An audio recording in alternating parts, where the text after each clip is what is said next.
ಆಸೆ ಧಾರಾವಾಹಿಯ ನಾಳಿನ ಸಂಚಿಕೆಯಲ್ಲಿ ಏನಾಗ್ತಿದೆ ಅಂತ ನೋಡೋಣ ಬನ್ನಿ. ಮೊದಲಿಗೆ ಸೂರ್ಯ ಚೇತನಕ್ಕೆ ದುಡ್ಡು ಕೊಟ್ಟಿರೋ ವಿಷಯ ಮೀನಾ ಗೊತ್ತಾಗಿ ಇಬ್ಬರಿಗೂ ಜೋರಾಗಿ ಜಗಳ ಆಗಿರುತ್ತೆ. ಈ ಕಡೆ ಮಾರನೇ ದಿನ ಸೂರ್ಯ ರೆಡಿಯಾಗಿ ಬಂದಾಗ ರಂಗನಾಥ್ ಅವ್ರು ಬಂದು ಬಾಡಿಗೆ ಹೋಗ್ತಿದ್ದೀನೋ ಸೂರ್ಯ ಅಂತ ಕೇಳಿದಾಗ, ಇಲ್ಲಪ್ಪ ಚೇತನ್ ಅವ್ರ ಅಪ್ಪ ಅಮ್ಮನ್ಗೆ ಷಷ್ಠಿ ಪೂರ್ತಿ ಅದಕ್ಕೆ ಅಂತ ಹೋಗ್ತಿದ್ದೀನಿ ಅಂತ ಸೂರ್ಯ ಹೇಳ್ತಾನೆ. ಆಗ ರಂಗನಾಥ್, ಹೌದೇನೋ ಸೂರ್ಯ, ಒಳ್ಳೇದಾಯ್ತು, ಎಷ್ಟು ಜನಕ್ಕಂತ ಪುಣ್ಯ ಸಿಗುತ್ತೆ ಹೇಳು, ಹೋಗಿದ್ ಬಾಪ ಅಂತ ಹೇಳಿದಾಗ, ಅಪ್ಪ ನಿನ್ಗೇನಪ್ಪ ಕಮ್ಮಿ, 100 ವರ್ಷ ಸುಖವಾಗಿರ್ತೀಯಪ್ಪ ನೀನು, ಆದ್ರೆ ಮತ್ತೆ ಸಕ್ಕರೆನೇ ಮದ್ವೆ ಆಗ್ಬೇಕಂತ ಮಾತ್ರ ಸ್ವಲ್ಪ ಯೋಚನೆ ಮಾಡ್ಕೋ, ಆಗ್ಲೇ ಒಂದ್ಸಲ ಮದ್ವೆ ಆಗಿ ನೀನ್ ಅನುಭವಿಸಿದ್ದೆ ಸಾಕಪ್ಪ, ನಿನ್ 60ನೇ ವರ್ಷದ ಮದ್ವೆಗಾದ್ರೂ ಹೊಸದಾಗ ಒಂದ್ ಅಮ್ಮನ ರೆಡಿ ಮಾಡ್ಕೊಳ್ಳೋಣೇನಪ್ಪ ಅಂತ ಸೂರ್ಯ ಕೇಳ್ತಾನೆ. ಅದಕ್ಕೆ ರಂಗನಾಥ್, ಲೇ ಸೂರ್ಯ, ಇದನ್ ಶಾಂತಿ ಏನಾದ್ರು ಕೇಳಿಸ್ಕೊಂಡ್ರೆ ಅಷ್ಟೇ ಭದ್ರಕಾಳಿ ಆಗ್ಬಿಡ್ತಾಳ ಕಣೋ ಅಂತ ಹೇಳಿದಾಗ, ಇಲ್ಲಪ್ಪ ಸಕ್ಕರೆ ಆಗ್ಲೇ ಭರತನಾಟ್ಯ ಕ್ಲಾಸ್ಗೆ ಹೋಗಾಯ್ತು ಅಂತ ಹೇಳಿ, ಸರಿನಪ್ಪ ನಾನು ಹೋಗ್ ಬರ್ತೀನಿ ಅಂತ ಸೂರ್ಯ ಹೇಳಿ ಹೋಗ್ತಿರ್ತಾನೆ. ಆಗ ರಂಗನಾಥ್, ಒಬ್ನೇ ಹೋಗ್ತಿದ್ಯಲ್ಲೋ, ಇದಕ್ಕ ನನ್ ಮದ್ವೆ ಮಾಡಿದ್ದು, ಮೀನನ್ನು ಜೊತೆಲಿ ಕರ್ಕೊಂಡು ಹೋಗು, ಗಂಡ ಹೆಂಡತಿ ಜೊತೆಗೆ ಹೋದ್ರೇನೆ ಕಣ ಮರ್ಯಾದೆ ಸಿಗೋದು, ನೀನ್ ಒಬ್ನೇ ಹೋದ್ರೆ ಅಲ್ಲೆಲ್ಲ ಕೇಳಲ್ವೇನೋ ಯಾಕೆ ಒಬ್ನೇ ಬಂದಿದ್ಯಾ ಅಂತ ಕೇಳಿದಾಗ ಸೂರ್ಯ ಏನು ಹೇಳಕ್ಕಾಗ್ದೆ, ಅದ್ ಹಾಗಲ್ಲಪ್ಪ ಅದು ಅಂತಿರ್ತಾನೆ. ಆಗ ರಂಗನಾಥ್, ಯಾಕಪ್ಪ ಒಬ್ನೇ ಹೋಗಿ ಹುಡುಗರ ಜೊತೆ ಪಾರ್ಟಿ ಮಾಡ್ಬೇಕು ಅಂತನಾ, ಅದಕ್ಕೆ ಒಬ್ನೇ ಹೋಗ್ತಿದ್ಯೇನೋ ಅಂತ ಕೇಳಿದಾಗ, ಅಪ್ಪ ಅದೆಲ್ಲ ಏನು ಇಲ್ಲಪ್ಪ ಅಂತ ಸೂರ್ಯ ಹೇಳ್ತಾನೆ.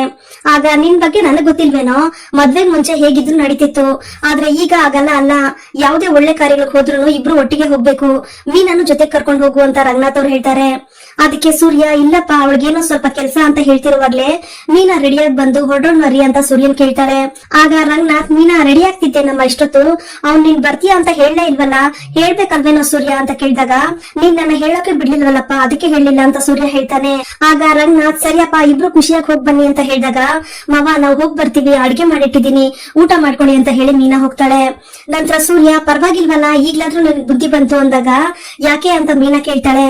ಆಗ ಸೂರ್ಯ, ಚೇತನ್ಗೆ ನಾನು ದುಡ್ಡು ಕೊಟ್ಟಿದ್ದು ಸರಿ ಅಂತ ಈಗ್ಲಾದ್ರೂ ನಿನ್ಗೆ ಅನಿಸಿದ್ಯಲ್ಲ, ನಾನ್ ಮಾಡಿದ್ ಸರಿ ಅಂತ ತಾನೇ ಈಗ ನಿನ್ ಫಂಕ್ಷನ್ಗೆ ರೆಡಿಯಾಗಿ ಬರ್ತಿರೋದು ಅಂತ ಕೇಳಿದಾಗ, ಎಲ್ಲದಕ್ಕೂ ನೀವೇ ಏನೇನೋ ಕಲ್ಪನೆ ಮಾಡ್ಕೊಳ್ಳುವಂತ ಅವಶ್ಯಕತೆ ಇಲ್ಲ, ನಾನ್ ಅದಕ್ಕೋಸ್ಕರ ಅಂತ ಬರ್ತಿಲ್ಲ ಅಂತ ಮೀನಾ ಹೇಳ್ತಾಳೆ. ಹಾಗಾದ್ರೆ ಮತ್ತೆ ನಿನಗ್ ಬರ್ತಿದ್ಯಾ ಅಂತ ಸೂರ್ಯ ಕೇಳಿದಾಗ, ನೀವು ನಿಮ್ ಮಾತನ್ನ ಉಳಿಸ್ಕೋಬೇಕು ಅಂತ ನಿಮ್ ಫ್ರೆಂಡ್ಗೆ ದುಡ್ಡು ಕೊಟ್ಟಿದ್ರಿ ತಾನೆ, ಹಾಗೆ ನಾನು ನಮ್ ಕುಟುಂಬದ ಮರ್ಯಾದೆ ಕಾಪಾಡೋದಕ್ಕೆ ಅಂತ ಬರ್ತಿದ್ದೀನಿ ಅಷ್ಟೇ ಅಂತ ಮೀನಾ ಹೇಳ್ತಾಳೆ.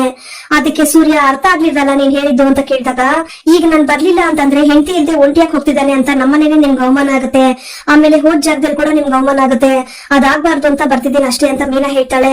ಹಾಗಾದ್ರೆ ಇನ್ನೂ ನೀನ್ ಬದ್ಲಾಗಿಲ್ಲ ಅಂತ ಆಯ್ತು ಅಂತ ಸೂರ್ಯ ಕೇಳಿದಾಗ, ಬದ್ಲಾಗೋದಕ್ ನಾನೇನು ತಪ್ಪು ಮಾಡಿಲ್ಲ ರೀ ಅಂತ ಮೀನಾ ಹೇಳ್ತಾಳೆ. ಆಗ ಸೂರ್ಯ, ಫಂಕ್ಷನ್ ಹೋಗೋವಾಗ ಹೀಗ್ ಮುಖ ಗಂಟ್ ಹಾಕೊಂಡ್ ಬರೋ ಬದಲು ಬರ್ದೇನೆ ಇರ್ಬೋದಾಗಿತ್ತು, ಒಳ್ಳೆ ಕಾರ್ಯಕ್ಕೆ ಹೋಗೋವಾಗ ಸ್ವಲ್ಪ ನಗು ಮುಖ ಇಟ್ಕೊಂಡ್ ಬಾ ಅಂತ ಹೇಳಿದಾಗ, ಎಲ್ಲಿ ಹೇಗಿರ್ಬೇಕು ಅಂತ ನನ್ಗೆ ಚೆನ್ನಾಗ್ ಗೊತ್ತಿದೆ, ನೀವೇನ್ ಹೇಳ್ಕೊಳೋದ್ ನನಗ್ ಬೇಕಾಗಿಲ್ಲ ಅಂತ ಮೀನಾ ಹೇಳ್ತಾಳೆ. ಅದಕ್ಕೆ ಸೂರ್ಯ, ಈಗೇನು ಜಗಳ ಆಡೋದಕ್ಕೆ ಅಂದ್ರೆ ನನ್ ಜೊತೆ ಬರ್ತಿದ್ಯಾ ನೀನು ಅಂತ ಕೇಳಿದಾಗ, ನಾನ್ ಯಾಕ್ರಿ ಜಗಳ ಆಡ್ಲಿ, ನಿಮ್ ಜೊತೆ ಮಾತಾಡಿ ಯಾವ ಪ್ರಯೋಜನೂ ಇಲ್ಲ ಅಂತ ನನಗೆ ಗೊತ್ತಾಯ್ತಲ್ಲ ಅಂತ ಮೀನಾ ಹೇಳ್ತಾಳೆ. ಆಗ ಸೂರ್ಯ, ಲೇ ನಾನ್ ಯಾಕೆ ಹೀಗ್ ಮಾಡ್ದೆ ಅಂತ ನಿನ್ಗೆ ಅರ್ಥನೇ ಆಗ್ತಿಲ್ಲ, ಹೇಗೂ ಬರ್ತಿದ್ಯಲ್ಲ ಅಲ್ಗೆ ಬಂದ್ ನೋಡು, ನಾನ್ ಸರಿಯಾದ ಸಮಯಕ್ಕೆ ದುಡ್ಡು ಕೊಟ್ಟಿದ್ದಕ್ಕೆ ಒಂದ್ ಕುಟುಂಬನೇ ಹೇಗೆ ಸಂತೋಷವಾಗಿರುತ್ತೆ ಅಂತ ಆಗ್ಲೇ ನಿನ್ಗೆ ಅರ್ಥ ಆಗೋದು, ಸರಿ ಬಾ ಅಂತ ಹೇಳಿ ಸೂರ್ಯ ಮೀನನ್ ಅಲ್ಲಿಂದ ಕರ್ಕೊಂಡು ಹೋಗ್ತಾನೆ. ಈ ಕಡೆ ಸೂರ್ಯ ಮೀನಾ ಇಬ್ರು ಕೂಡ ಚೇತನ್ ಮನೆ ಹತ್ರ ಬಂದಾಗ ಸೂರ್ಯ ಮೀನನ್ ತಡೆದು, ನಿನ್ ಕೋಪ ಏನೇ ಇದ್ರು ಕೂಡ ಮನೇಲೆ ಇಟ್ಕೋ, ಒಳ್ಳೆ ಕಾರ್ಯ ಇಲ್ಲಿ ನಡೀತಿದೆ, ಇಲ್ಲಿ ಚೇತನ್ ಹತ್ರನೋ ಇಲ್ಲ ಬೇರೆಯವ್ರ ಹತ್ರನೋ ಮುಖ ಗಂಟಾಕೊಂಡ್ ಮಾತಾಡ್ಬೇಡ, ನಿನ್ನಿಂದ ಇಲ್ಲಿ ಯಾವ ಸಮಸ್ಯೆನೂ ಆಗ್ಬಾರ್ದು ಅಷ್ಟೇ ಅಂದಾಗ, ಹೌದು ರೀ ಸಮಸ್ಯೆ ಮಾಡೋದಕ್ಕೆ ಅಂತ ನಾನ್ ನಿಮ್ ಜೊತೆ ಬಂದ ಅಂತ ಮೀನಾ ಕೇಳ್ತಿರೋವಾಗ, ನೋಡಿದ್ಯಾ ಆಗ್ಲೇ ಹೇಗ್ ಮಾತಾಡ್ತಿದ್ಯಾ ಅಂತ, ಇದನ್ನೇ ಬೇಡ ಅಂತ ಹೇಳಿದ್ದು, ಏನೇ ಕೋಪ ಇದ್ರು ಕೂಡ ಮನೆಗೆ ಹೋದ್ಮೇಲೆ ನನ್ ಮೇಲೆ ಕೋಪ ತೋರ್ಸು, ನಾನ್ ಬೇಕಾದ್ರೆ ಅನ್ಭವಿಸ್ತೀನಿ, ಇಲ್ಲ ಅದೆಲ್ಲ ಮಾಡ್ಬೇಡ ಅಂತ ಸೂರ್ಯ ಹೇಳ್ತಾನೆ.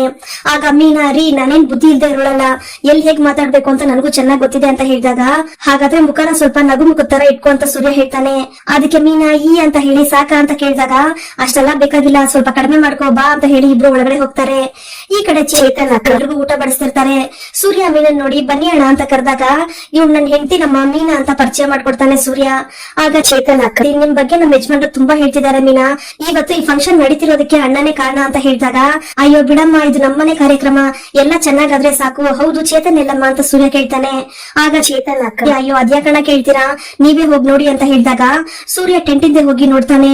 ಅಲ್ಲಿ ಚೇತನ್ ಒಂದ್ 100 ಡ್ರಿಂಕ್ಸ್ ಇಟ್ಕೊಂಡು ಚೊಂಬಲ್ ಎಲ್ಲರಿಗೂ ಕುಡಿಲಿ ಅಂತ ಒಯ್ದು ಕೊಡ್ತಿರ್ತಾನೆ. ಆಗ ಅಲ್ಲಿಗೆ ಸೂರ್ಯ ಹೋದಾಗ ಚೇತನ್ ಸೂರ್ಯನ್ ನೋಡಿ, ಮಗ ಬಂದ್ಬಿಟ್ಯಾ ಬಾರೋ ಅಂತ ಓಡಕ್ ತಗೊಂಡು, ಪಾರ್ಟಿ ಹೇಗಿದ್ಯೋ ಸೂರ್ಯ ಅಂತ ಕೇಳಿದಾಗ, ಏನೋ ಇದಲ್ಲ ಅಂತ ಸೂರ್ಯ ಕೇಳ್ತಾನೆ. ಆಗ ಚೇತನ್, ಸಪರೇಟ್ ಆಗಿ ಬಾಟ್ಲ್ ಇಟ್ಕೊಂಡು ಎಷ್ಟ್ ಜನಕ್ಕೆ ಅಂತ ಕೊಡೋದು ಸೂರ್ಯ, ಅದಕ್ಕೆ ಒಟ್ಟಿಗೆ ಹಂಡೆಲೆ ಮಿಕ್ಸ್ ಮಾಡಿ ಇಟ್ಟಿದ್ದೀನಿ, ಸರಿ ನೀನು ಬಾ ಕುಡಿ ಅಂತ ಹೇಳಿದಾಗ, ಇಲ್ಲ ಕಣೋ ನನ್ಗ್ ಬೇಡ ಅಂತ ಸೂರ್ಯ ಹೇಳ್ತಾನೆ. ಆಗ ಚೇತನ್, ಯಾಕೋ ಸೂರ್ಯ ಬೇಡ ಅಂತ ಹೇಳ್ತಿದ್ಯಾ, ಇದು ಡ್ರಿಂಕ್ಸ್ ಕಣೋ ಜ್ಯೂಸ್ ಅಲ್ಲ ಅಂದಾಗ, ಬೇಡ ಕಣೋ ಒಳ್ಳೆ ಕಾರ್ಯಕ್ರಮ ನಡೆಯುವಾಗ ಇದೆಲ್ಲ ಸರಿ ಇರೋದಿಲ್ಲ ಅಂತ ಸೂರ್ಯ ಹೇಳ್ತಾನೆ. ಆಗ ಚೇತನ್, ಲೇ ಮಗ ಫಂಕ್ಷನ್ ನಡೆಯುವಾಗ್ಲೇ ಕುಡಿಬೇಕು ಕಣೋ, ಆಗ್ಲೇ ಜಾಲಿ ಆಗಿರೋದು, ಬಾ ಕುಡಿಯೋಣ ಅಂತ ನಗ್ತಿರುವಾಗ ಇದನ್ನೆಲ್ಲ ಮೀನಾ ಬಂದ್ ನೋಡ್ತಾಳೆ. ಕೂತಿರ್ತಾಳೆ. ಆಗ ಮತ್ತೆ ಚೇತನ್, ಬಾರೋ ಸೂರ್ಯ, ನೀನ್ ಬಂದ್ ಕುಡಿದ್ರೇನೆ ಕಣೋ ಒಂದ್ ಕಳೆ ಬರೋದು, ಬಾರೋ ಸೂರ್ಯ ಕುಡಿಯೋಣ ಅಂತ ಚೇತನ್ ಕೈ ಹಿಡ್ಕೊಂಡು ಎಳಿತಿದ್ರೆ ಮೀನಾ ನೋಡೋದನ್ನ ಸೂರ್ಯ ನೋಡಿ ಹಾಗೆ ಶಾಕಾಗಿ ನಿಂತ್ಕೊಂಡ್ಬಿಡ್ತಾನೆ. ನಂತರ ಬೇಡ ಕಣೋ ಚೇತನ, ಮೀನಾನು ಬಂದಿದ್ದಾಳೆ, ಮತ್ತೆ ನನ್ ಕಾರ್ ಓಡಿಸ್ಕೊಂಡು ವಾಪಸ್ ಹೋಗ್ಬೇಕು ಅಂತ ಸೂರ್ಯ ಹೇಳಿದಾಗ, ಸರಿ ಆಯ್ತು ಬಿಡ ಮಗ, ಇನ್ನೊಂದ್ಸಲ ನಾನು ನೀನು ಸಪರೇಟ್ ಆಗಿ ಪಾರ್ಟಿ ಮಾಡೋಣ ಅಂತ ಚೇತನ್ ಹೇಳಿ ಮತ್ತೆ ಅಲ್ಲಿದ್ದವ್ರ ಜೊತೆ ಕುಡಿಯೋದಕ್ಕೆ ಅಂತ ಹೋಗಿ ಕುತ್ಕೊಬಿಡ್ತಾನೆ. ಆಗ ಅಲ್ಲಿದ್ದ ಸೂರ್ಯ ಇನ್ನೊಬ್ಬ ಫ್ರೆಂಡ್ ಬಂದು, ಲೇ ಸೂರ್ಯ, ನೀನ್ ಕೊಟ್ಟು ದುಡ್ಡು ಇಲ್ಲಿ ಡ್ರಿಂಕ್ಸ್ ಗೆ ಸರಿ ಹೋಯ್ತು ಕಣೋ ಅಂದಾಗ ಅದನ್ನ ಕೇಳಿ ಮೀನಾ ಕೋಪ ಮಾಡ್ಕೊಂಡು ಹೋದ್ರೆ ಸೂರ್ಯ ಮೀನಾ ಹಿಂದೆನೆ ಬೇಜಾರ್ ಮಾಡ್ಕೊಂಡ್ ಬರ್ತಾನೆ. ನಂತರ ಮೀನಾ ಈ ಕಡೆ ಕೋಪ ಮಾಡ್ಕೊಂಡು ನಿಂತಿರೋದನ್ನ ಸೂರ್ಯ ನೋಡಿ ಚೇತನ್ ಹತ್ರ ಬಂದು, ಹೋಗ್ಲಿ ಬಿಡಮ್ಮ, ಫಂಕ್ಷನ್ ಅಂತ ಜಾಲಿ ಆಗಿದ್ದಾನೆ ಅಂತ ಹೇಳಿ ನಾ ಊಟ ಮಾಡೋಣ ಬಾ ಅಂತ ಹೇಳಿ ಮೀನಾನ್ ಕರ್ಕೊಂಡು ಊಟಕ್ಕೆ ಹೋಗ್ತಾನೆ ಸೂರ್ಯ. ನಂತರ ಮೀನಾ ಸೂರ್ಯ ಊಟಕ್ಕೆ ಅಂತ ಕೂತಿರುವಾಗ ಚೇತನ್ ಸಂಬಂಧಿಕರು ಊಟ ಚೆನ್ನಾಗಿಲ್ಲ ಅಂತ ಗಲಾಟೆ ಮಾಡೋದಕ್ಕೆ ಶುರು ಮಾಡ್ತಾರೆ. ಆಗ ಚೇತನ್, ಯಾಕಣ್ಣ ಏನಾಯ್ತು ಅಂತ ಹೋಗಿ ಕೇಳಿದಾಗ, ಏನಮ್ಮ ಅಡ್ಗೆ ಮಾಡಿದೀರಾ, ಉಪ್ಪು ಖಾರ ಏನು ಇಲ್ಲ ಅಂತ ಬಂದಿರೋ ಅವ್ರ ಸಂಬಂಧಿಕರೆಲ್ಲ ಬೈತಿರ್ತಾರೆ. ಅದನ್ನ ಕೇಳಿಸ್ಕೊಂಡು ಅಲ್ಲಿಗೆ ಚೇತನ್ ಬಂದು, ಏನ್ ಮಾವ ಆಯ್ತು ಅಂತ ಕೇಳಿದಾಗ, ಅಲ್ಲ ಕಣೋ, ನಿಮ್ ದೊಡ್ಡಪ್ಪನ ಮಕ್ಕಳು ಅವ್ರ ಷಷ್ಠಿ ಪೂರ್ತಿಗೆ ಎಷ್ಟ್ ಚೆನ್ನಾಗಿ ಫಂಕ್ಷನ್ ಮಾಡಿದ್ರು, ನೀನ್ ಮಾಡಿರೋ ಲಕ್ಷಣ ನೋಡು, ಏನೋ ಹೀಗಿದೆ ಅಡ್ಗೆ, ದುಡ್ಡು ಖರ್ಚು ಮಾಡಿ ಚೆನ್ನಾಗಿ ಅಡ್ಗೆ ಮಾಡ್ಸೋದಕ್ಕೆ ಏನೋ ಆಗಿತ್ತು ನಿಂಗೆ, ನಿಮ್ ಅಪ್ಪನ್ಗೆ ಅಂತ ಒಂದ್ ಮರ್ಯಾದೆ ಇಲ್ವೇನೋ ಅಂತ ಬೈತಿರ್ತಾರೆ. ಆಗ ಚೇತನ್, ಏನ್ ಮಾವ ಈ ತರ ಹೇಳ್ತಿದ್ದೀರಾ ನೀವು, ನನ್ಗಿರೋ ಕಷ್ಟದಲ್ಲಿ ಕೂಡ ಇಷ್ಟೆಲ್ಲ ಮಾಡಿದೀನಿ, ಆದ್ರೂ ಹಿಂಗೆಲ್ಲ ಮಾತಾಡ್ತಿದ್ದಿಲ್ಲ ಅಂತ ಅಳ್ತಿರುವಾಗ, ಯೋಗ್ಯತೆ ಇಲ್ಲದೆ ಹೋದ್ರೆ ಯಾಕೋ ಇದೆಲ್ಲ ಮಾಡ್ಬೇಕಾಗಿತ್ತು ಅಂತ ಚೇತನ್ ಸಂಬಂಧಿಕರೆಲ್ಲ ಬೈತಿರ್ತಾರೆ. ನಂತರ ಇಬ್ಬರಿಗೂ ಮಾತಲ್ಲೇ ಜಗಳ ಆಗಿ ಚೇತನ್ ಸಂಬಂಧಿಕರು ಊಟನೆಲ್ಲ ಚೆಲ್ಲಿ ಚೇತನ್ಗೆ ಹೊಡೆಯೋದಕ್ಕೆ ಶುರು ಮಾಡಿದಾಗ ಮೀನಾ ಎಷ್ಟೇ ಬೇಡ ಅಂತ ತಡೆದ್ರು ಕೂಡ ಸೂರ್ಯ ಜಗಳ ಬಿಡಿಸೋದಕ್ಕೆ ಅಂತ ಹೋಗ್ತಾನೆ. ನಂತರ ಹಣ ಬಿಟ್ಬಿಡಿ ಅಂತ ಸೂರ್ಯ ಕೇಳ್ಕೊತಿರುವಾಗ್ಲೇ ಚೇತನ್ಗೆ ಮತ್ತೆ ಅವ್ರ ಸಂಬಂಧಿಕರೆಲ್ಲ ಹೊಡಿತಾರೆ. ಅದನ್ನ ಸೂರ್ಯ ನೋಡಿ, ಯಾರ ಮೇಲೆ ಕೈ ಮಾಡ್ತೀರಾ ಅಂತ ಹೇಳಿ ಚೇತನ್ ಸಂಬಂಧಿಕರಿಗೆ ಸೂರ್ಯ ಹೊಡೆದ್ಬಿಡ್ತಾನೆ. ಆಗ ಅಲ್ಲಿದ್ದ ಎಲ್ಲಾ ಚೇತನ್ ಸಂಬಂಧಿಕರು ಕೂಡ ಒಂದಾಗಿ, ನಮ್ಮನೆ ಫಂಕ್ಷನ್ ಬಂದು ನಮ್ ಚಿಕ್ಕಪ್ಪನ ಮೇಲೆ ಕೈ ಮಾಡ್ತೀನೋ ಅಂತ ಸೂರ್ಯನ್ಗೆ ಎಲ್ಲಾ ಸೇರ್ಕೊಂಡು ಹೊಡೆಯೋದಕ್ಕೆ ಶುರು ಮಾಡ್ತಾರೆ. ಆಗ ಮೀನಾ ತಡೆಯೋದಕ್ಕೆ ಅಂತ ಹೋದಾಗ ಮೀನನ್ ಕೂಡ ಎಲ್ಲಾ ಸೇರಿ ತಳ್ಬಿಡ್ತಾರೆ. ಕುಡಿದ್ ಮತ್ತಲ್ಲಿ ಚೇತನ್ ಕೂಡ ತಡೆಯೋದಕ್ಕೆ ಬಂದಾಗ ಚೇತನ್ ಕೂಡ ಹೊಡೆದು ಸೈಡ್ ತಳ್ಬಿಡ್ತಾರೆ. ನಂತರ ಸೂರ್ಯನ್ ಚೆನ್ನಾಗಿ ಹೊಡೆದು ಫಂಕ್ಷನ್ ನಡೆಯೋ ಜಾಗದಿಂದ ಆಚೆ ಹೋಗು ಅಂತ ಹೇಳಿ ತಳ್ಳಿ ಎಲ್ಲಾ ಬಾಯಿಗೆ ಬಂದಾಗ ಬೈತಿರ್ತಾರೆ. ನಂತರ ನಮ್ ಮಧ್ಯೆ ಬರೋದಕ್ಕೆ ನೀನ್ ಯಾವನೋ, ಮತ್ತೆ ಇಲ್ಗೇನಾದ್ರೂ ಬಂದ್ರೆ ಹೊಡೆದೇ ಸಾಯಿಸ್ಬಿಡ್ತೀವಿ ಅಂತ ಹೇಳ್ತಿದ್ರೆ ಸೂರ್ಯ ಮೀನಾ ಹತ್ರ ಬಂದು, ಏನ್ರಿ ಇದಲ್ಲ ಅಂತ ಹೇಳ್ತಿರ್ತಾಳೆ. ಮತ್ತೆ ಸೂರ್ಯ ಎದ್ದು ಅವ್ರ ಜೊತೆ ಜಗಳ ಆಡೋದಕ್ಕೆ ಅಂತ ಹೋಗ್ತಿರುವಾಗ ಮೀನಾ ತಡೆದು, ರೀ ಸ್ವಲ್ಪ ಸುಮ್ನೆ ಇರ್ರಿ ಅಂತ ಬೈತಿರ್ತಾಳೆ. ಈ ಕಡೆ ನನ್ನ ಫ್ರೆಂಡ್ ಹೊಡೆದ್ರಲ್ಲು ಅಂತ ಚೇತನ್ ಕೂಗಾಡ್ತಿರುವಾಗ ಚೇತನ್ನ ಕೂಡ ಹೊಡೆದು ಎಳ್ಕೊಂಡು ಒಳಗಡೆ ಕರ್ಕೊಂಡು ಹೋಗ್ತಾರೆ. ಆಗ ಚೇತನ್ ಅಕ್ಕ ಸೂರ್ಯ ಮೀನಾ ಹತ್ರ ಬಂದು ಕೈ ಮುಗಿತಾ, ಕ್ಷಮಿಸ್ಬಿಡಿ ಅಣ್ಣ, ಹುಡುಗನ ಮಕ್ಕಳು ಹೀಗ್ ಮಾಡ್ತಾರೆ ಅಂತ ಅನ್ಕೊಂಡಿರ್ಲಿಲ್ಲ, ಈ ಫಂಕ್ಷನ್ ನಿಮ್ಮಿಂದಾಗೆ ನಡೀತಿರೋದು, ಹೀಗ್ ಮಾಡ್ಬಿಟ್ರಲ್ಲ ಅಣ್ಣ ನಿಮ್ಗೆ, ಇವ್ರು ಹೀಗ್ ಕುಡಿಯೋದಕ್ಕೋಸ್ಕರನೇ ಅಣ್ಣ ಈ ಫಂಕ್ಷನ್ ಮಾಡ್ತಿರೋದು, ಸುಮ್ನೆ ಖರ್ಚು ಮಾಡ್ಬೇಡ ಅಂತ ನಾನು ಎಷ್ಟೋ ಹೇಳ್ದೆ, ಆದ್ರೆ ಅವ್ರು ಕೇಳಲೇ ಇಲ್ಲ, ನನ್ ಮಗಳಿಗೆ ಇನ್ನು ಸ್ಕೂಲ್ ಫೀಸೇ ಕಟ್ಟಿಲ್ಲ ಅಣ್ಣ ಅಂತ ಕೇಳಿದಕ್ಕೆ, ಬೇರೆ ಮನೆಗೆ ಹೋಗಿ ಹೆಣ್ಮಕ್ಳಿಗೆ ವಿದ್ಯೆ ಎಲ್ಲ ಏನು ಮುಖ್ಯ ಅಲ್ಲ ಅಂತ ಹೇಳ್ಬಿಟ್ರಣ, ಬರೀ ಇವ್ರು ಕುಡಿಯೋದಕ್ಕೋಸ್ಕರನೇ ಅಣ್ಣ ಅಷ್ಟು ದುಡ್ಡು ಖರ್ಚು ಮಾಡಿರೋದು, ಇಂಥ ಮನುಷ್ಯನ್ಗೆ ಯಾಕಣ್ಣ ನೀವು ದುಡ್ಡು ಕೊಡಕ್ ಹೋದ್ರಿ ಅಂತ ಅಳ್ತಿರ್ತಾಳೆ. ಆಗ ಮೀನಾ, ರೀ ನಡೀರಿ ಇಲ್ಲಿಂದ ಹೋಗೋಣ ಅಂತ ಸೂರ್ಯನ್ ಕರ್ಕೊಂಡು ಹೋಗ್ತಿರುವಾಗ ಮತ್ತೆ ಮೀನಾ ಸೂರ್ಯ ಕೈ ಹಿಡ್ಕೊಂಡು, ಅಣ್ಣ ಮೀನಾ ಒಂದ್ ತುತ್ತಾದ್ರೂ ತಿನ್ಕೊಂಡು ಹೋಗಿ ಅಂತ ಗೋಗರಿತಿರ್ತಾರೆ. ಆಗ ಸೂರ್ಯ, ಇಲ್ಲಮ್ಮ ನಾವ್ ಹೋಗ್ತೀವಿ ಅಂತ ಮೀನಾ ಸೂರ್ಯ ಅಲ್ಲಿಂದ ಮನೆಗ್ ಬರ್ತಾರೆ. ಈ ಕಡೆ ರಂಗನಾಥ್, ಏನೋ ಸೂರ್ಯ ಇಷ್ಟೊಂದ್ ಬೇಗ ಬಂದ್ಬಿಟ್ರಿ, ಜನ ಕಮ್ಮಿ ಇದ್ರ ಅಂತ ಕೇಳಿದಾಗ, ಇಲ್ಲ ಮಾವ ತುಂಬಾ ಜನ ಇದ್ರು, ಹಾಗೆ ಎಲ್ಲ ಇವ್ರನ್ನೇ ನೋಡ್ತಿದ್ರು ಅಂತ ಮೀನಾ ಹೇಳ್ತಾಳೆ.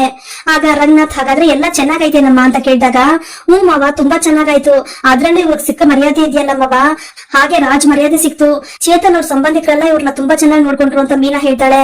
ಅದಕ್ಕೆ ರಂಗನಾಥ್, ಮತ್ತೆ ಇರಲ್ವೇನಮ್ಮ ಇಬ್ರು ಕೂಡ ತುಂಬಾ ಕ್ಲೋಸ್ ಫ್ರೆಂಡ್ಸ್ ಅಂದಾಗ, ಹೌದು ಮಾವ ಎಷ್ಟು ಕ್ಲೋಸ್ ಅಂತ ಇವತ್ತು ನಾನೇ ನೋಡಿ ತಿಳ್ಕೊಂಡೆ, ಅಲ್ಲಿದ್ದವರೆಲ್ಲ ಇವ್ರನ್ನ ತಂದ್ಕೊಂಡು ತುಂಬಾ ಪ್ರೀತಿ ತೋರಿಸ್ತಿದ್ರು ಅಂತ ಮೀನಾ ಹೇಳ್ತಾಳೆ.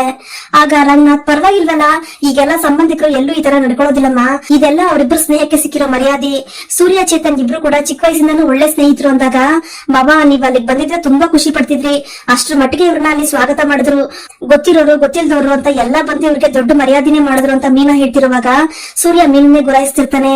ಆಗ ರಂಗನಾಥ್, ಕೇಳೋದು ತುಂಬಾ ಸಂತೋಷ ಆಗ್ತಿದ್ಯಮ್ಮ ಅಂತ ಹೇಳಿ, ನೋಡಿದ್ಯೇನೋ ಸೂರ್ಯ, ಮೊದ್ಲೆಲ್ಲ ನೀನ್ ಯಾವ್ದಾದ್ರು ಒಂದ್ ಸಮಾರಂಭಕ್ಕೆ ಹೋದ್ರೆ ನೀನು ನೋಡಿ ಭಯ ಪಡ್ತಿದ್ರು, ಇವತ್ತು ನಿನ್ಗೆ ಸಿಕ್ಕ ಮರ್ಯಾದೆ ನೋಡಿದ್ಯಾ, ಮದ್ವೆ ಆದ್ಮೇಲೆ ನೀನ್ ಜವಾಬ್ದಾರಿ ಇರೋ ಮನುಷ್ಯನಾಗಿದ್ಯಾ ಕಣವ ಅಂತಿರುವಾಗ್ಲೇ, ಹೌದು ಮಾವ ತುಂಬಾ ಜವಾಬ್ದಾರಿ ಬಂದಿದೆ, ಯಾವ್ದು ಸರಿ ಯಾವ್ದು ತಪ್ಪು ಅಂತ ಇವ್ರಿಗೆ ತುಂಬಾ ಚೆನ್ನಾಗಿ ಗೊತ್ತಾಗ್ತಿದೆ ಅಂತ ಮೀನಾ ಹೇಳ್ತಾಳೆ. ಆಗ ರಂಗನಾಥ್, ಹಾಗೆ ಇರ್ಬೇಕಮ್ಮ, ಮೊದ್ಲೆಲ್ಲ ಎಲ್ಲಾ ವಿಷಯಕ್ಕೂ ತುಂಬಾ ಅವಸರ ಪಡ್ತಿದ್ದ, ಬೇಡದೆ ಇರೋ ತೀರ್ಮಾನ ಎಲ್ಲ ತಗೊಂಡು ಕಷ್ಟಕ್ಕೆ ಸಿಗಾಕೋತಿದ್ದ ಅಂದಾಗ, ಈಗ ಹಾಗಲ್ಲ ಇಲ್ಲಮ್ಮವ, ಅವ್ರೊಬ್ರೆ ಎಲ್ಲಾ ನಿರ್ಧಾರನು ಮಾಡೋದಿಲ್ಲ, ನನ್ನ ಹತ್ರ ಕೇಳಿ ನಾನು ಹೇಳಿದ್ಮೇಲೆನೆ ಅವ್ರು ಅದನ್ನ ಮಾಡೋದು, ಇವತ್ ಕೂಡ ಅದರಿಂದಾಗಿ ಅವ್ರಿಗೆ ಅಷ್ಟೊಂದು ದೊಡ್ಡ ಗೌರವ ಸಿಕ್ಕಿತ್ತು ಅಂತ ಮೀನಾ ಸೂರ್ಯ ನೋಡ್ಕೊಂಡು ಹೇಳ್ತಿರ್ತಾಳೆ. ಆಗ ರಂಗನಾಥ್ ಸೂರ್ಯನ ಹತ್ರ ಬಂದು, ಏನೋ ಸೂರ್ಯ ಏನು ಮಾತಾಡ್ತಾನೆ ಇಲ್ವಲ್ಲ, ಸುಮ್ಮನೆ ನಿಂತಿದ್ಯಲ್ಲ ಅಂತ ಕೇಳಿದಾಗ, ಮವ ಅವ್ರ ಬಗ್ಗೆ ಹೊಗಳಿ ಮಾತಾಡ್ತಿದೀವಲ್ಲ ಅದಕ್ಕೆ ಅವ್ರಿಗೆ ನಾಚಿಕೆ ಆಗ್ತಿರ್ಬೇಕು ಅಂತ ಮೀನಾ ಹೇಳ್ತಾಳೆ. ಆಗ ರಂಗನಾಥ್, ಒಳ್ಳೆಯವ್ರಿಗೆ ಒಳ್ಳೇದೇ ಆಗುತ್ತಮ್ಮ, ಸರಿ ನಾನು ಹೊರಗಡೆ ಹೋಗ್ಬಿಟ್ಟು ಬರ್ತೀನಿ ಅಂತ ಹೇಳಿ ಅಲ್ಲಿಂದ ರಂಗನಾಥ್ ಅವ್ರು ಹೋಗ್ತಾರೆ.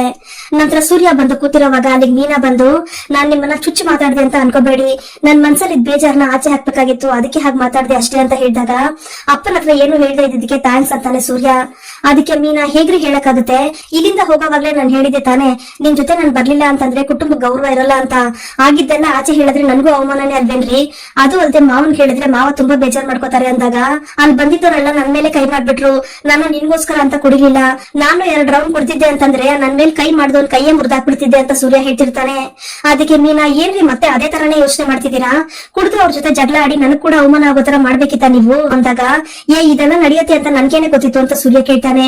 ಅದಕ್ಕೆ ಮೀನಾ, ಗೊತ್ತಿರ್ಬೇಕು ರೀ, ನಾವ್ ಯಾವ್ದಕ್ಕಾದ್ರೂ ದುಡ್ಡು ಕೊಡ್ಬೇಕು ಅಂತಂದ್ರೆ ಯಾಕೆ ಏನು ಅಂತ ತಿಳ್ಕೊಂಡ್ ಕೊಡ್ಬೇಕು, ಅಲ್ಲಿ ನೋಡಿದ್ರಿ ತಾನೆ ದುಡ್ಡು ನೀರಿನ ತರ ಖರ್ಚು ಮಾಡ್ತಿದ್ರು ಅಂದಾಗ, ಫಂಕ್ಷನ್ ಅಂದ್ರೆ ಅದೆಲ್ಲ ಹಾಗೆ ಇರುತ್ತೆ ಅಂತ ಸೂರ್ಯ ಹೇಳ್ತಾನೆ. ಆಗ ಮೀನಾ, ಹಾಗಂತ ಯಾರ್ರಿ ಹೇಳಿದ್ದು, ಅಷ್ಟೊಂದು ಖರ್ಚು ಮಾಡಿ ಕೊಡಿದ್ರೆ ಏನ್ರಿ ಸಿಗುತ್ತೆ, ಬರೀ ಒಂದೇ ದಿನಕ್ಕೆ ಸಂಪಾದನೆ ಮಾಡಿರೋ ದುಡ್ಡೆಲ್ಲ ಹೋಗುತ್ತೆ, ಜೊತೆಗೆ ಆರೋಗ್ಯ ಕೂಡ ಹಾಳಾಗುತ್ತೆ. ಚೇತನ್ ಅಕ್ಕ ಹೇಳಿದ್ ಕೇಳಿಸ್ಕೊಂಡ್ರಿ ತಾನೆ, ಅವ್ರ ಮಗಳ ಫೀಸ್ ಕಟ್ಟೋದಕ್ಕೆ ದುಡ್ಡು ಕೇಳಿದಕ್ಕೆ ಬೇಡ ಅಂತ ಹೇಳಿದ್ರಂತೆ, ಆದ್ರೆ ಊರಿಗೆಲ್ಲ ಹೆಂಡ ಕೊಡ್ಸೋದಕ್ ಮಾತ್ರ ಅವ್ರ ಹತ್ರ ದುಡ್ಡಿದೆ ಅಂತ ಹೇಳಿದಾಗ, ಅದೆಲ್ಲ ಯಾಕೆ ಅವ್ರ ನನ್ನ ಹತ್ರ ಹೇಳಿಲ್ಲ ಅಂತ ನನ್ಗಿನ್ನೂ ಅರ್ಥ ಆಗ್ತಿಲ್ಲ ಅಂತ ಸೂರ್ಯ ಹೇಳ್ತಾನೆ. ಆಗ ಮೀನಾ, ಹೇಗ್ರಿ ಹೇಳ್ತಾರೆ, ಮಗಳು ತಾನೆ, ಅವ್ರಿಗೆ ಯಾಕೆ ವಿದ್ಯೆ, ಹೇಗೋ ಮದ್ವೆ ಮಾಡ್ಕೊಂಡು ಬೇರೆ ಮನೆಗೆ ಹೋಗೋಳಲ್ವಾ ಅನ್ನೋ ಕಲ್ಪನೆ ಅವ್ರಿಗೆ. ಹಾಗಿರೋವಾಗ ಮಗಳ ಫೀಸ್ ಕಟ್ಬೇಕು ಅಂತ ಹೇಗೆ ಯೋಚನೆ ಮಾಡ್ತಾರೆ ಹೇಳಿ ಅವರು? ಅಲ್ಲ, ಅವ್ರು ದೊಡ್ಡದಾಗಿ ಫಂಕ್ಷನ್ ಮಾಡಿ ಚೆನ್ನಾಗಿ ಖರ್ಚು ಮಾಡಿ ಹೆಮ್ಮೆ ಪಡ್ಬೇಕು ಅಂತ ಹೇಳ್ತಿದ್ರಲ್ಲ, ಇವತ್ತು ಅವ್ರಿಗೆ ತುಂಬಾ ಹೆಮ್ಮೆ ಆಯ್ತಾ ಅಂದಾಗ, ಅವ್ನ್ ಸಂಬಂಧಿಕರ ಹಾಗೆ ಮಾಡಿದ್ರೆ ಅವನೇನೆ ಮಾಡಕ್ಕಾಗತ್ತೆ ಅಂತ ಸೂರ್ಯ ಕೇಳ್ತಾನೆ. ಆಗ ಮೀನಾ, ರೀ, ಮೊದ್ಲು ಬೇರೆಯವ್ರ ಎದುರುಗಡೆ ನಾವು ಮೆರಿಬೇಕು ಅಂತ ಸಾಲ ಮಾಡಿ ಖರ್ಚು ಮಾಡೋದನ್ನ ನಿಲ್ಲಿಸ್ಬೇಕ್ರಿ, ಈ ತರ ಬೇಕಾಬಿಟ್ಟಿ ಶೋಕಿ ಮಾಡಕ್ ಹೋಗಿ ಇವತ್ತು ಒಳ್ಳೆ ಕಾರ್ಯ ನಡೆಯೋ ಜಾಗದಲ್ಲಿ ಅಷ್ಟೊಂದ್ ಜಗಳ ಆಯ್ತು. ಇದು ನಿಮ್ಗೂ ಅರ್ಥ ಆಗ್ತಿಲ್ಲ, ಚೇತನ್ ಅವ್ರಿಗೂ ಅರ್ಥ ಆಗ್ತಿಲ್ಲ. ಚೇತನ್ ಅವ್ರ ಮಗಳ ವಿದ್ಯಾಭ್ಯಾಸಕ್ಕಾದ್ರೂ ದುಡ್ಡು ಕೊಟ್ಟಿದ್ರೆ ಪುಣ್ಯ ಬರ್ತಿತ್ತು, ಅವ್ರಿಗೂ ಯಾವ್ದು ಖರ್ಚು ಮಾಡ್ಬೇಕು ಅಂತ ಗೊತ್ತಾಗ್ತಿಲ್ಲ. ಇನ್ಮೇಲಾದ್ರೂ ಏನೇ ಮಾಡ್ಬೇಕಂದ್ರೂ ಕೂಡ ಸ್ವಲ್ಪ ಯೋಚನೆ ಮಾಡಿ ಅಂತ ಹೇಳಿ ಮೀನಾ ಅಲ್ಲಿಂದ ಹೋಗ್ತಾಳೆ. ಅದನ್ನ ಕೇಳಿಸ್ಕೊಂಡು ಸೂರ್ಯ ಬೇಜಾರ್ ಮಾಡ್ಕೊಂಡು ಕೂತಿರ್ತಾನೆ. ಇಲ್ಲಿಗೆ ಈ ಸಂಚಿಕೆ ವಿಡಿಯೋ ಮುಕ್ತಾಯವಾಗುತ್ತದೆ. ಈ ವಿಡಿಯೋ ನಿಮ್ಗೆ ಇಷ್ಟ ಆಗಿದ್ರೆ ಪ್ಲೀಸ್ ಲೈಕ್ ಮಾಡಿ, ಸಬ್ಸ್ಕ್ರೈಬ್ ಮಾಡಿ. Thank you.